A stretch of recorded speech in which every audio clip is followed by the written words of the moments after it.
విజయవాడలోని పేద మధ్యతరగతి ప్రజలకు అండగా నిలబడి పోరాటం చేస్తామన్నారు వైఎస్ఆర్సీపీ నేత పోతిన మహేష్. ఆర్ఆర్ నగర్ సుబ్బారావు ఫ్లాట్స్ యజమానులు చేస్తున్న దీక్షకు ఆయన సంఘీభావం తెలిపారు. సునాయాసంగా డబ్బు సంపాదించాలని కొందరు అక్రమార్కులు కుట్రలు చేస్తున్నారని మండిపడ్డారు. 20 ఏళ్ల క్రితం కొన్న స్థలాలను అక్రమంగా కొట్టేయాలని చూస్తున్నారని ధ్వజమెత్తారు. రిజిస్ట్రేషన్ జరిగిన 16 ఏళ్ల తర్వాత స్థలాల యజమానులకు తెలియకుండా కేసులు వేశారన్నారు.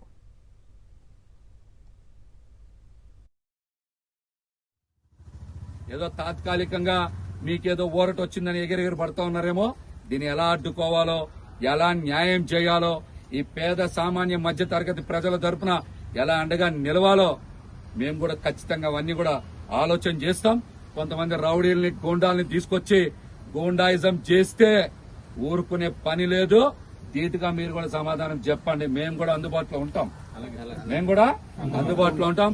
ఈ గూండాగిరి రౌడీగిరి చేస్తే ఊరుకునే పని లేదు.